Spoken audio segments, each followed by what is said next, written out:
Alright, does it say live at the bottom there? I think it says at the bottom.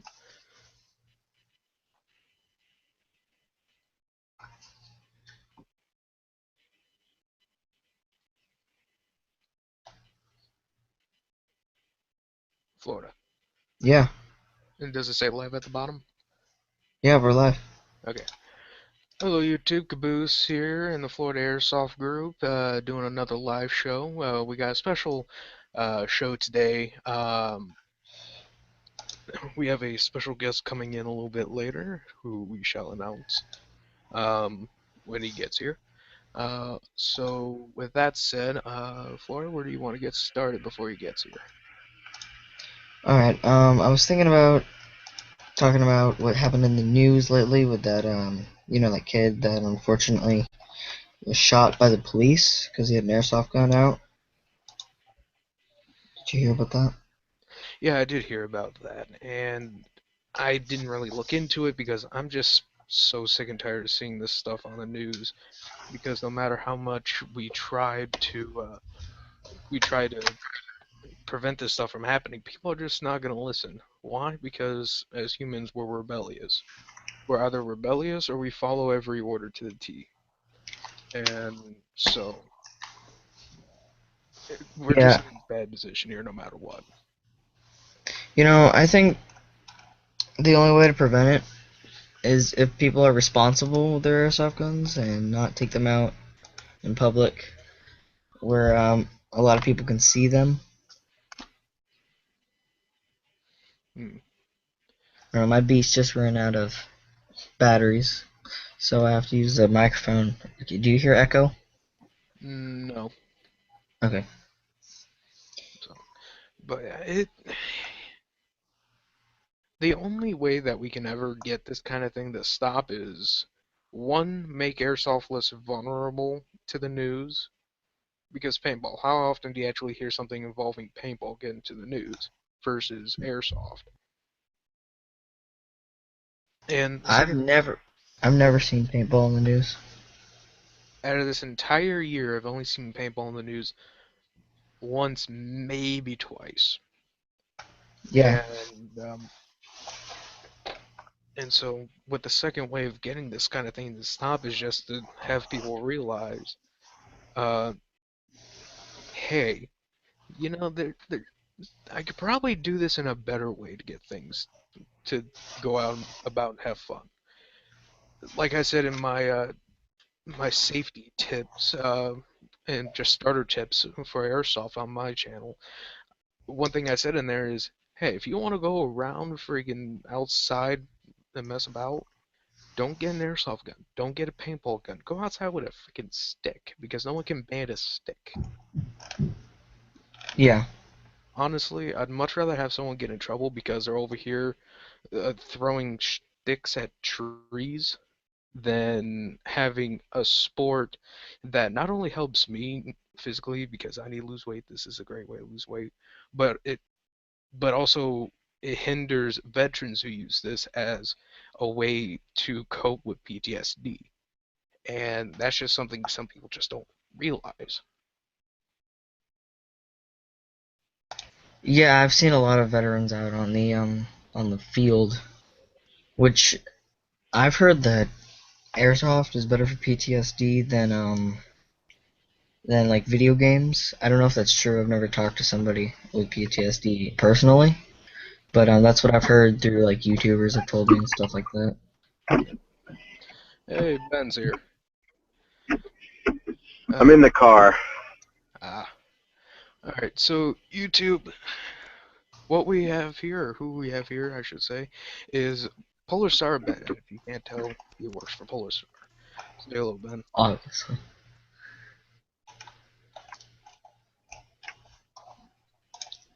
Ben, can you hear us?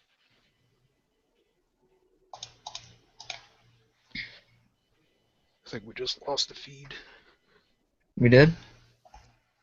Uh, between you and I, no, but I do not hear Ben replying at all.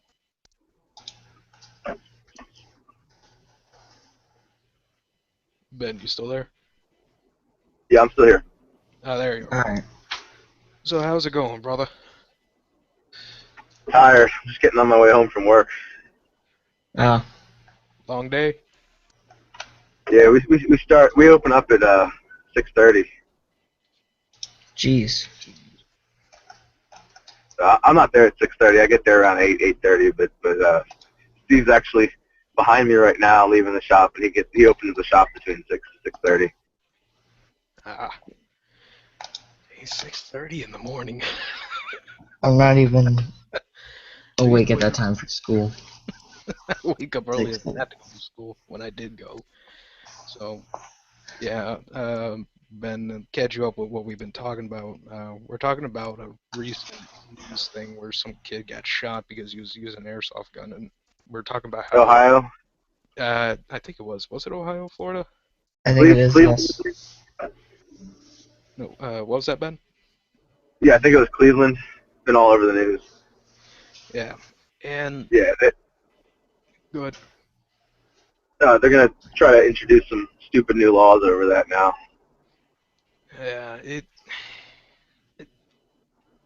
I just I get so frustrated by this, because there's just so many other ways uh, to play airsoft or just go out there and have fun, but the way people do it is they're rebellious and they just want to do things as they want to. Hang on a second.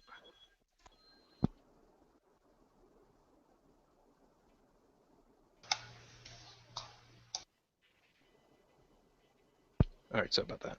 And and I'm losing track here because I got distracted.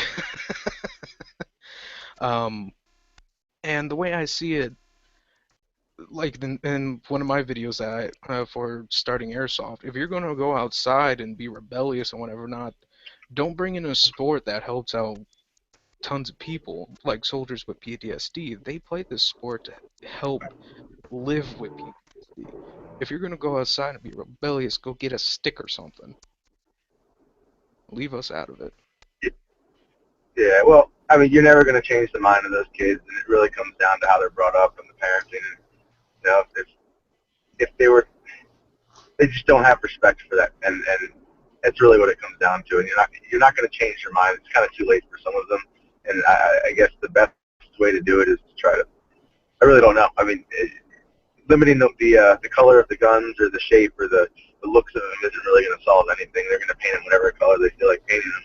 I mean, one of the best things that they might be able to do is put some kind of restriction on how it's transported. So if it's in public and not private property, then it has to be inside a locked case. And that's not Mm, visible. And at that point, anything else is fair game and treated as a real gun. exactly.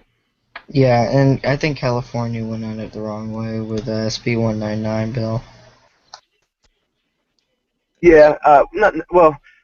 From legally, yes. From an industry standpoint, they kind of did the best with what they had to work with.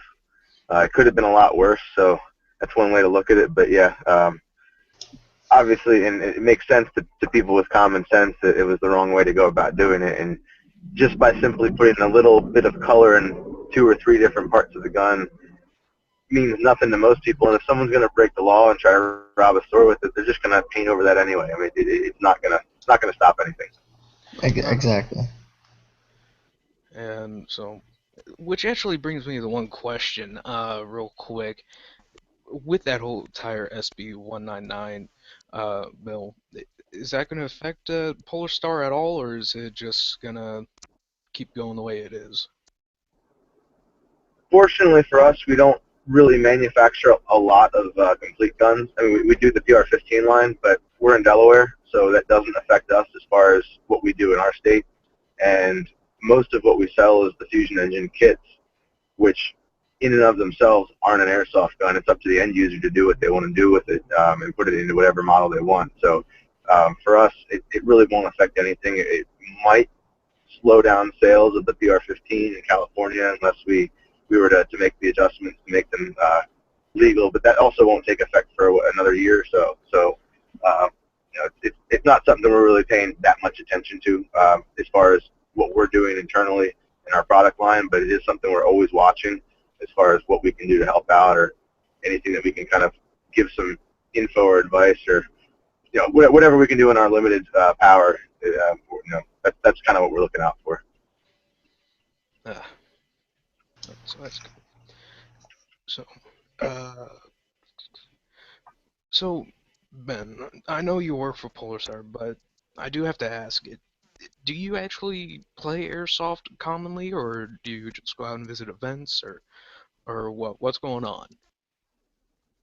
I don't get to play nearly as often as I used to. We used to have a group around here. We played 3 days a week, right at the end of the street where the Polar Star building is, and now I'm lucky if I get out once a month to actually play.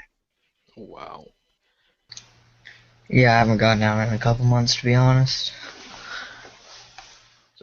All right. Well, with that said, what about attending events? Do you at least can you at least go out and visit the events under Polarstar? Yeah, we do a lot of events. Actually get a chance to travel a lot. I was out in Los Angeles at EVIC for Airsoft Con, which it's not a game per se, but it's a big event. A lot of people. Broken Home in Oklahoma. Faded Giant, another AMS event in South Carolina. We did Op Lion Claw's Shahrazad in, I want to say that was Frederick, Maryland. And we've done Red Storm East, Irene. So we get to travel all around the country, which is kind of cool. You get to see all the cool AOs as part of a job. It's cool. Dream job. Yeah, the traveling gets old after a while, but definitely once you get there, it's fun. But 10, 12-hour, 14-hour drives get old quick. Yeah. Wow.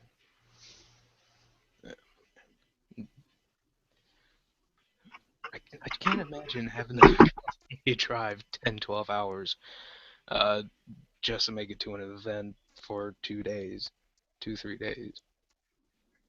Hey, I would I do know it. I'd be mad. I know plenty of guys. I mean, the A team, it's a group of guys that is doing the American Milsim Op for. They're basically the house team for American Milsim. Those guys, some of them are coming from Vermont, drove to Oklahoma for Broken Home 3. It's over a 24-hour drive for them. And they drove the whole way down, basically played the whole event nonstop because they're essentially the Op 4. They're always there to shoot back at the players, so they get a workout. I would That's imagine so. insane. So, all right.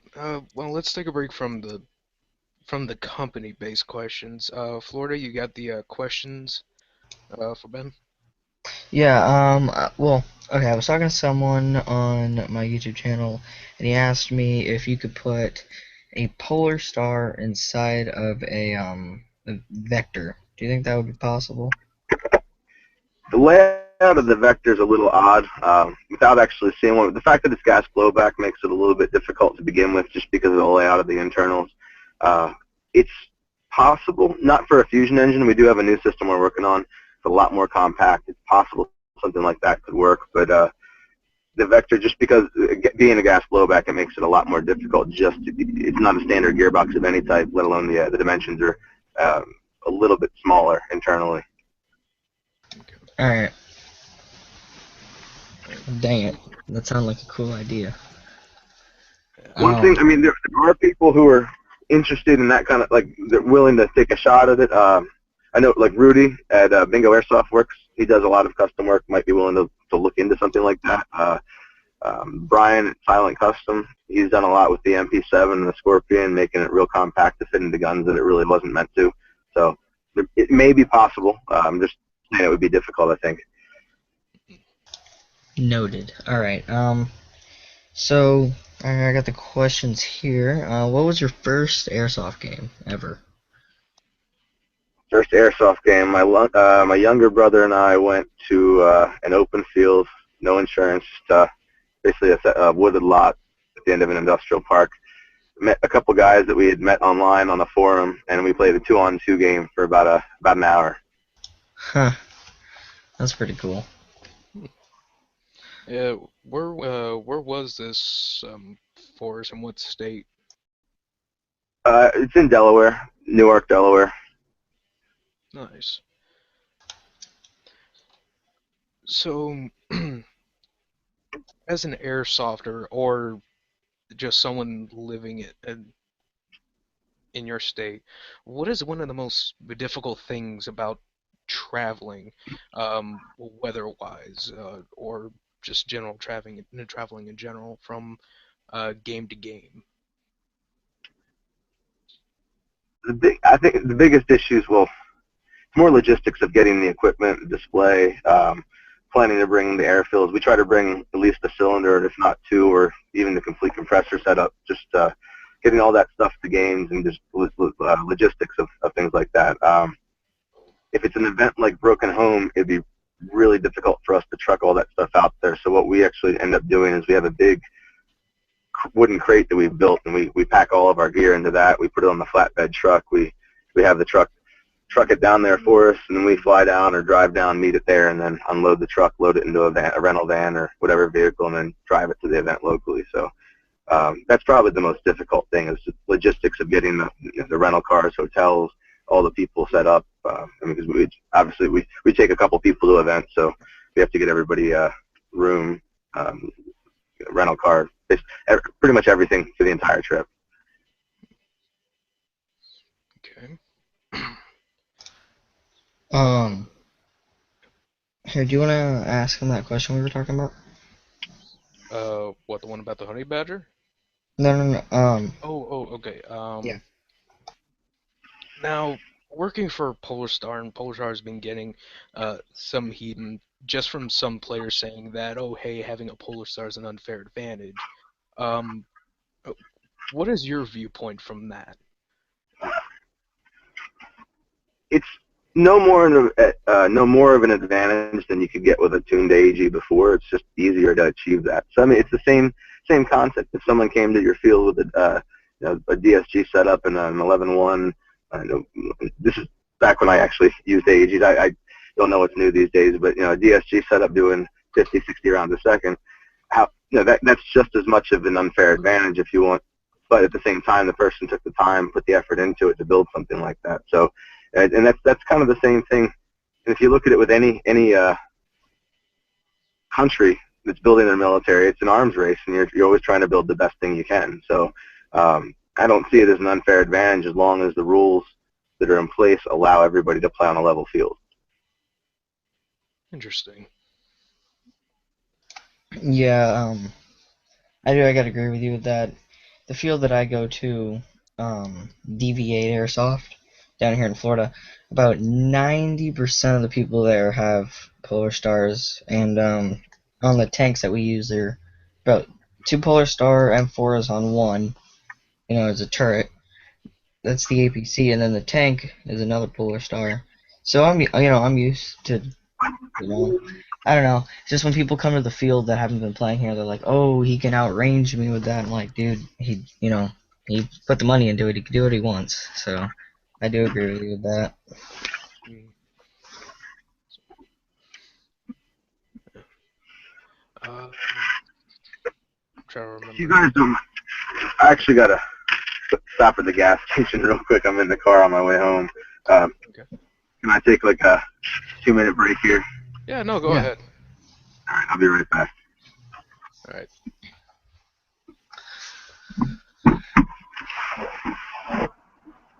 It sounds like it's raining. Yeah. It's gonna rain down here tomorrow, but Yeah, no, we've been getting rain and snow over here, and not as bad as Michigan and Wisconsin. Ha ha ha. But for real though, that you guys out there in Michigan and Wisconsin, that got hit with that really bad snow that's like 5 feet tall. Uh, wishes go out to you guys for you guys to recover from that well. I've never seen snow, so I don't know how that feels like. It sucks. Uh, have you ever walked through a really thick and very sinky type mud? Yeah. Imagine that, but very, very much more cold. God, that was bad English right there. Very, very much more cold. Yes. Worst English I have said or pronounced in a while. But yeah. What was the name of the one guy that of the other guy that was gonna be here? Um, Oh, Jake Hollis? yeah, shout out to Jake. He's currently in the hospital, or at least as far as I know of. Third degree burns on his hands. So shout out goes to you, man. I hope you feel better soon. Yeah, So, yeah, I've been trying to contact him. All right, I'm back. all right. Oh man, You know, coffee is gonna be going up like $3. coffee. Hmm. I Yeah, don't drink coffee there's sometimes. some drought. They make the beans. Yeah. So, So overpriced Starbucks coffee is gonna go up even more. so anyway, what were some of the other questions that we had? Florida. We've had a bunch that we've used already. Like the how Thunderbees. What are your take on Thunderbees? Like Thunderbees versus tornado grenades? Hmm.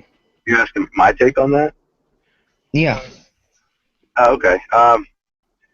Honestly, I prefer the pea grenades out of all of them. Really? Yeah. Just for the flash effect, especially at night, the sound and the fact that they actually put out a BB. I just we've used them a lot. We used to buy them by the case, and I think just for the effect and in general, I think they just work better. I had a tornado grenade when they first came out. I'm sure they've improved. I just never really found it to be that good unless I threw it like on a wood floor. If I were doing CQV out in the grass, it didn't really work well. Maybe again, I had the very first gen. I bought it as soon as it came out, so I had some issues with mine. They sent me a whole new replacement. I just never got around to installing it. The Thunder Bees, kind of the same deal. They're not never as reliable. Depending on the temperature, whether they leak a little bit. You don't get any kind of flash with them. You don't unless you load them with BBs. You don't get any kind of kill radius at most events. So um, I really like the pea grenades. Interesting. I've never Really? used those before, so I don't know. So, um, and Ben, if you don't mind me asking, is Polarstar looking at pistols at all as an option? Pistols, What was that? like, were you saying pistols like as in handguns? Yes, pistol as in handguns. Is Polarstar looking at again in that market at all? I think only if we were asked to do something. It would be. I don't know that we have a lot in that area that we could offer as far as the manufacturing aspect of it. We're more of a machine shop, and we do contract work out, but our focus is really on machine work. Pistols, because of their size, they tend to lend themselves very well to casting and stamping for a lot of small internal components, not so much machining. Hmm. So it's not our specialty. If the need were there for a very high-end pistol, maybe we could do something like that where we would do like a complete machine steel, something like the Inokatsu, but I don't know that there's a market for something like that. So no plans right now. Why you want a 1911? Nah, I'm fine with what I got, but I am interested though in whether or not Polarstar would be able to pull that off.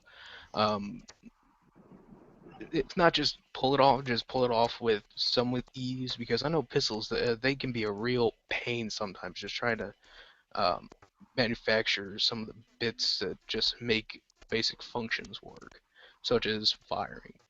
So, just curiosity. You've got a lot of force going back and forth, especially on blowbacks in particular. A lot of areas for wear and not a lot of room to make very thick and heavy components.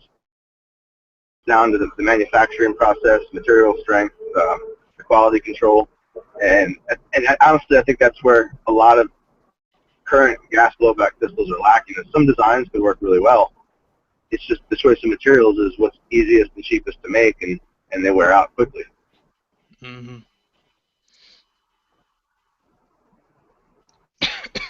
Sorry about that. Uh, I'm trying to remember. We had another question lined up. Florida. First Milsim event. I have that on the list. Yeah. What was your first Milsim event that you went to underneath the name of Polarstar or as a player or both? Your choice. Uh, Irene for boats. I want to say it was probably Irene 4 or 5 as a player. It was a big Milsom event, and then went back as a company. I think it was Irene 8 or 9, and that was when we first debuted the first gen systems. Hmm.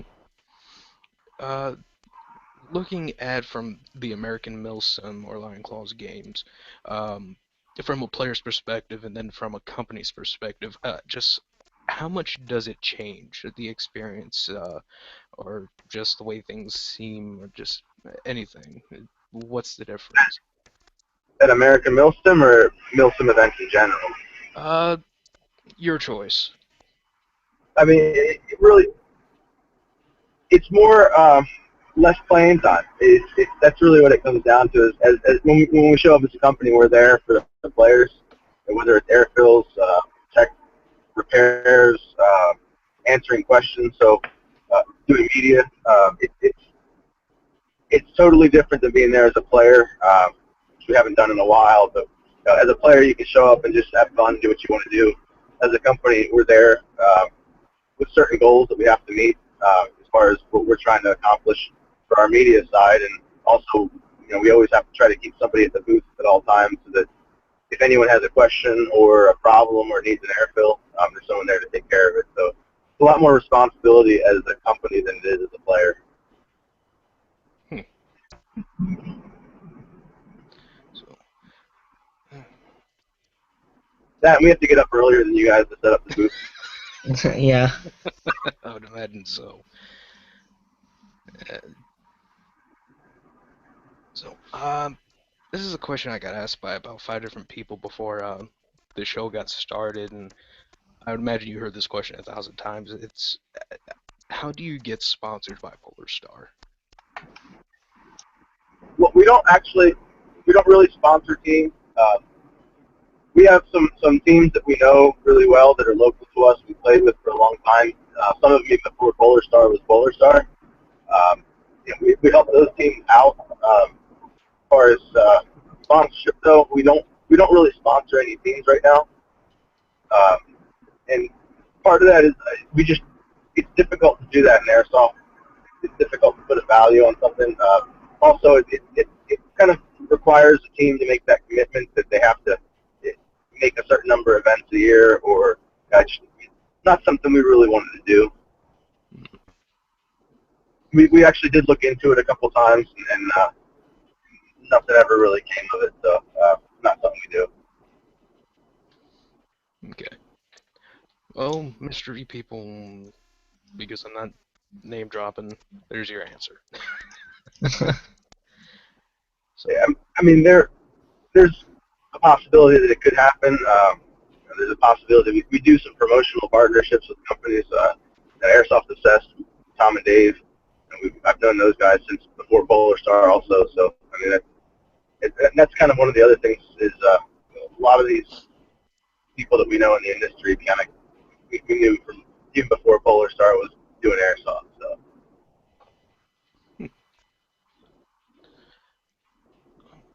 uh, all right, Florida. What's the next question on the list? Are pistols useless or useful?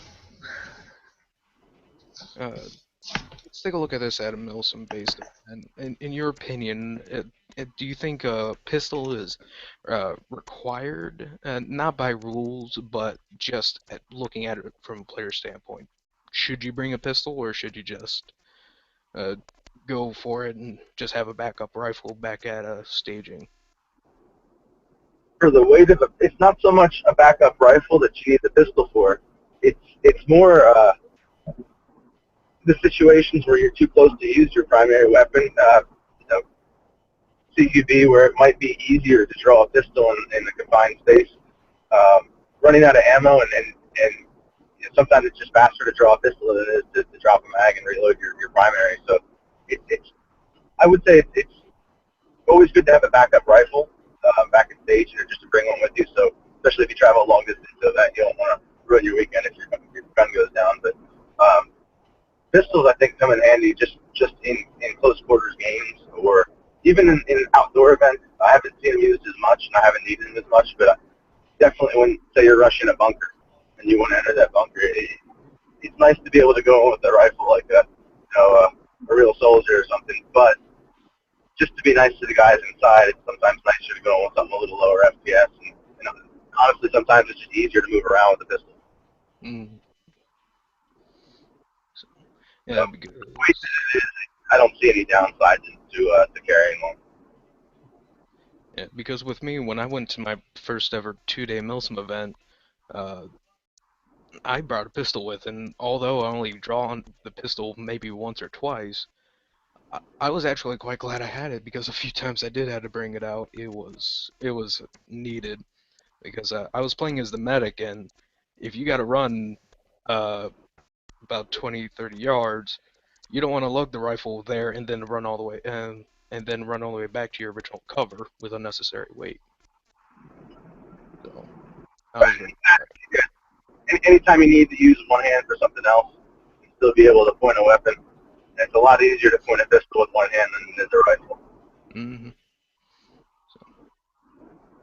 So,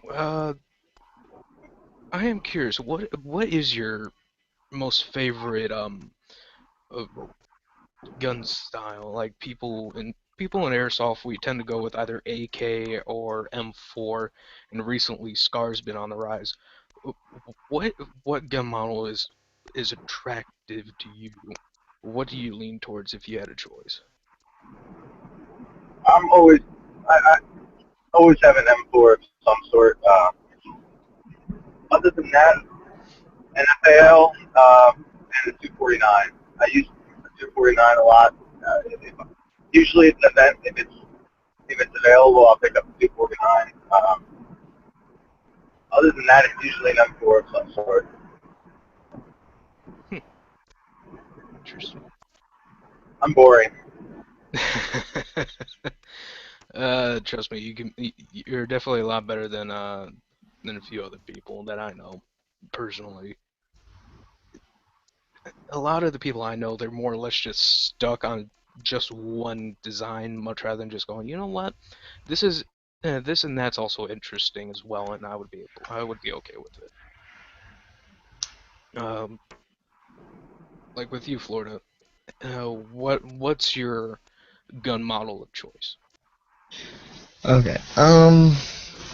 I'm using an M4 right now, but if I had the choice, I would pick a P90 over it any day. And with me, if I didn't have to go with an M4 or a SCAR, I'd pick an MP5, hands down. I haven't seen many MP5s on the field. No, not too many at all, but I heard they're pretty easy to put a Polarstar engine into. I don't know. Ben, what do you think? About the MP5, Yeah. I have an SD6 waiting, just sitting. I got to get a new selector for it, and then I'm gonna put a system in that, and probably. I think the only reason I haven't used it at a couple other events recently is I don't have anything with high caps for it right now. So I have to find some mid caps when I can actually take our MP5 out. But yeah, I think the MP5 psychologically, I think it's just I feel undergunned with it. It's a smaller gun, smaller caliber. That's just coming from the real firearm side, but uh, from a practical standpoint, especially in airsoft, I don't see any downside to it. It's comfortable too. Yeah, and you could say that again. So, but how easy do you think it is to actually put a Polarstar engine into an MP5? Um, Depending on the brand, it might be just a matter of drop the trigger from the MP5 gearbox into the Fusion engine, swap the selector plate over, and drop it into the MP5 body. you'll have to swap out the nozzle for the MP5 like nozzle also. But other than that, it's a standard version 2 gearbox externally. So most MP5 models that use a standard version 2 just need the trigger, selector plate, and nozzle swap. Oh, that is easy. Uh, Ben, about how much longer do you have before you got to get going? I want to say probably, depending on whether the battery dies first or I get home first, probably about 5 minutes. All right, well, want to go ahead and make any announcements from Polarstar's end, or you good? I think we're good. I mean, nothing really new. Well, nothing that we're ready. I'll let Rod make the announcements. He handles all that stuff. I'll give him information when we're ready, which will probably be tomorrow, and he'll make whatever announcements he wants to make whenever he makes them. But we do have some new stuff in progress. It actually is almost done and ready to go into production. So that's upcoming. We have the 1919 Steve and Austin just built a couple of those up on Saturday at the shop. They need to get fitted in for Parkerizing, and then those should be going out pretty soon. So the very first 1919s will go out. Those are the big new things. Other than that, not much new. We do a lot outside of airsoft, and that's kind of what's going on right now. Hmm. Okay. All right. 1919. You mean the Browning? Yeah, we did. We machined enough parts to build up 25 of the Brownings. They're all steel, 1-to-1 scale. Almost all the parts were designed off the original Ordnance Department blueprints. And if we couldn't get the blueprints, we bought the original parts and measured them up. And if we couldn't measure the parts, we bought the original parts and we're using them. So uh, it's I'd say aside from using the demills, it's as close as you can get to a real one. Some of the parts are even reusable on a real one. The barrel shroud, the booster. I think those are the two main parts that are reusable. But with minor modification, even the bottom plate could be used. Oh, wow. That's cool. That might be on my bucket list of things to buy this year. Cause that it sounds pretty cool. Yeah. There'll only be 25 of these steel ones. We may make some again. They're a big pain to make. Mm. So it's not something we'll probably do often, if ever again. But we might make an aluminum version. It's going to be significantly less expensive and easier to produce. So we'll make a whole bunch of those. Hmm. Nice. Why does it have to be broke November, as my friends are calling it?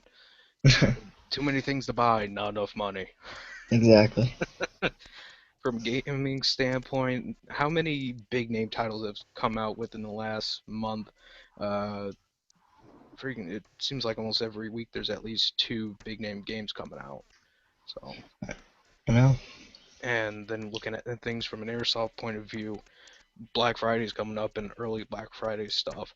So we're just going for broke, literally.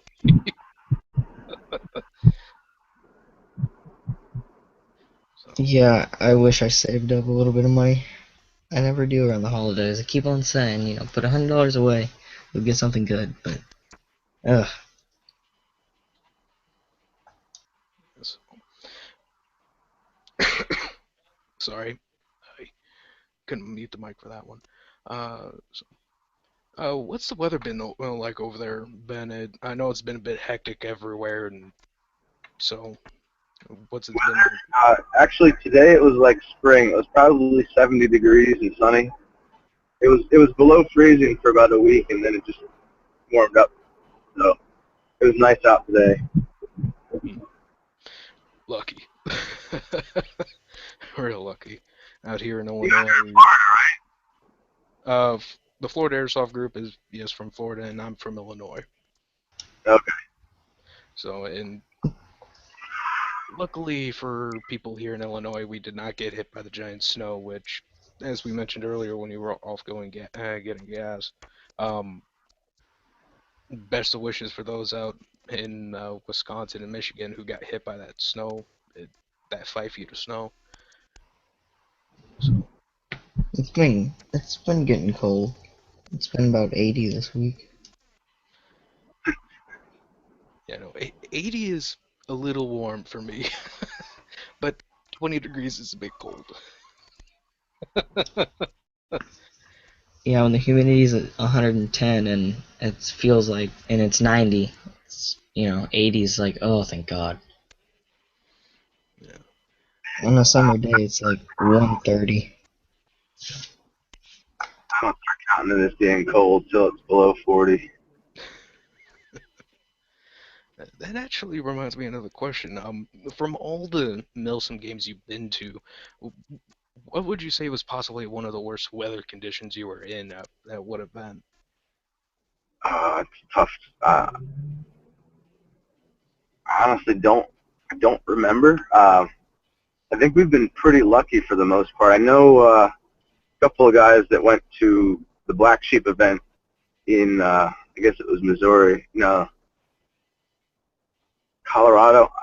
I can't remember where the event was, but they got essentially snowed out. They had to dig their trailers out and push them around. But um, for us, I've been to one event where we got pretty bad rain, a big storm, flooding and stuff, but nothing as far as blizzards or hurricanes, tornadoes, anything like that. I would say with me, the worst weather condition I've ever been in, just in airsoft in general, was it was like 80, 90 degrees of heat and 80, 90 degrees, no, 90 degrees of humidity with a slight patch of rain, so it got even worse. So, Yeah, that's one thing. I mean, I playing in California and Fresno in fall. It was 105 in the shade. That gets pretty warm. We played not a Milsom event, but we had a local game. We played during Hurricane Irene in the storms. Then that was fun. I bet that must have been fun. Fire, and it hits the guy that's a mile downrange on the left.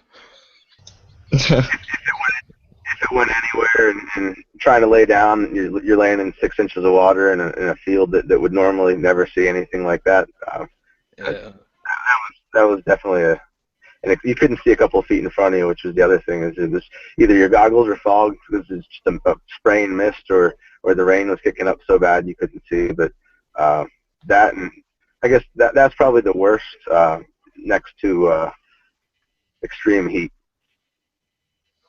yeah. It, what I'm about you? actually Go ahead. I got to run.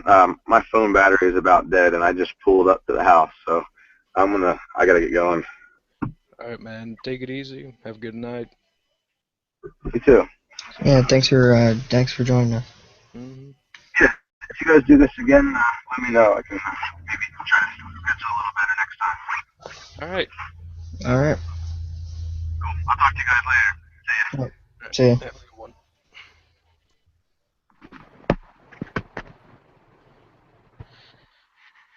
Oh man, and that's actually a pretty good timer. We're nearing the end of the show. If we did start at about what was it, about 7:10 or so, Yeah. my time, 7:05, 7:10.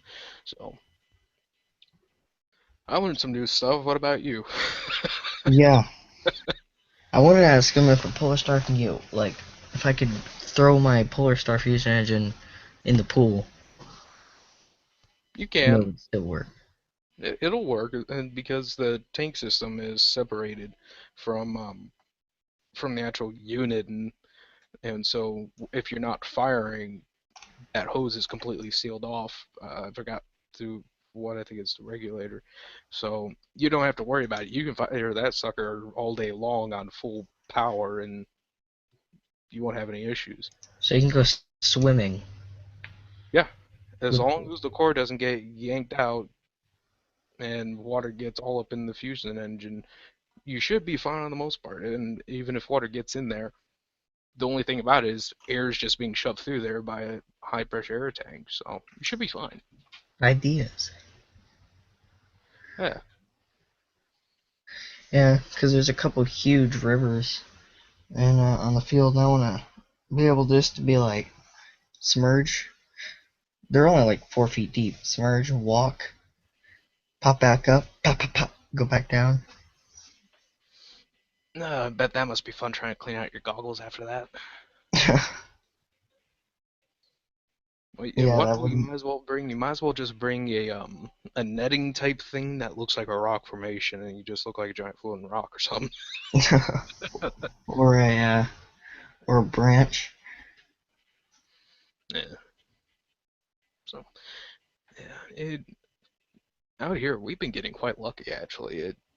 We've gotten snow, but we haven't gotten a terrible amount of snow yet, and I'm hoping that when I go, this is going to be part of my announcement for later, but when I go to a game called Santa's Revenge, hopefully there's not too much snow or too much uh, too much moisture on the roads or anything like that. Yeah. Yeah, I'm going out this Saturday. Thanks to we have Thanksgiving break, so that'll be fun. Hey, Florida, Yeah. I do not see the live show on air on your YouTube page. Are you serious? Yeah, I think you might be uploading it on your other channel by accident. Nah, check both channels. Here, I'll check my other channel, but I'm. Are you sure? Yeah, I'm sure. No, I'm not streaming it to my other channel. I'm on it right now. But it says we're live, so I'm confused. Maybe it's just like a glitch or something. Yeah, probably YouTube's been acting up a lot lately, especially with me. I haven't been able to upload, and that's why you saw me bring up 2 videos today. Yes, I haven't seen your second one yet. I saw like my feed, but I had this going on. And it's just a review of my Condor Outdoor 6 Mag Vest. Oh, I'll watch it after this. Okay. Yeah, no, I'm on my other channel. I'm on both my channels. My that's weird. Well, it uploads to my channel when we're done anyway, so. Yeah. If anything happens, what do you want to call it? And if it is on the other channel, it it'd be easy just to correct that. Just to correct that, there's plenty of places that you can go ahead and download the video and just re-upload it, or you could just make another video on your channel and just say, "Hey, guess what?" Uh, I made a mistake. uh, Actually, that reminds me, Florida. Just as a heads up, you might want to start putting out content a little bit more frequently. Uh, Yeah, no. and make some sort of schedule, even if it's just like once every other week. I know my camera that I was using finally said no, I'm not working anymore. So I've been trying to buy another one. Yeah. Well, I would say just for the meantime, just make a text-based video, kind of like how I did a while back for when my camera gave out, just to let everyone know, hey, I'm having a little bit of problems with the camera, that kind of thing. So, Yeah, I'll definitely get on that. I'll see if I can especially, borrow my friend's camera or something. We'll do the text thing. and the reason why I bring this up is I've been doing a lot of research and a lot of people have been putting up videos. One of them, Airsoftology Jonathan, has been talking about sponsorships. So if you want Yeah.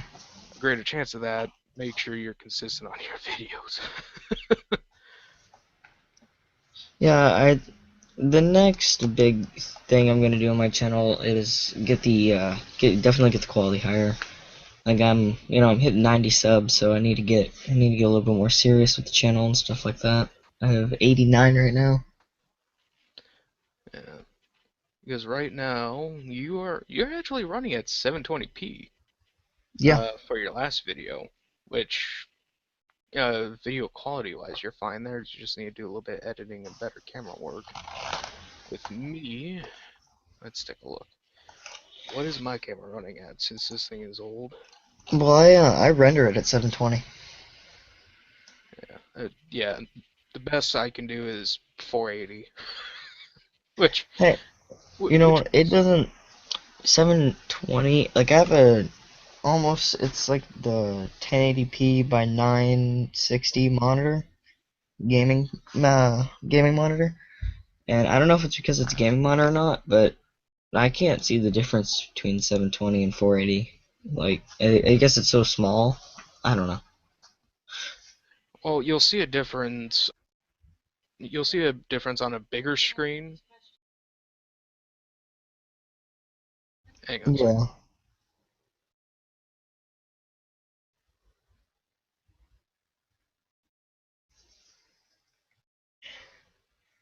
Yeah. His mic is muted. Sorry about that. Jeez.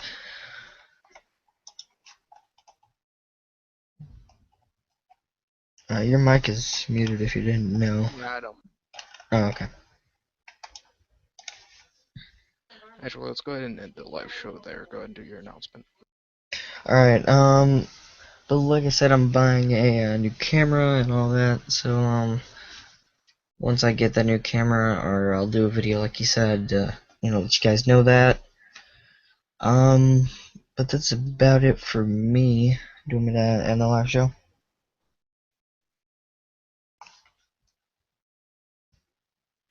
Uh, Announcements for me. Santa's Revenge on 23rd at Blast Camp, and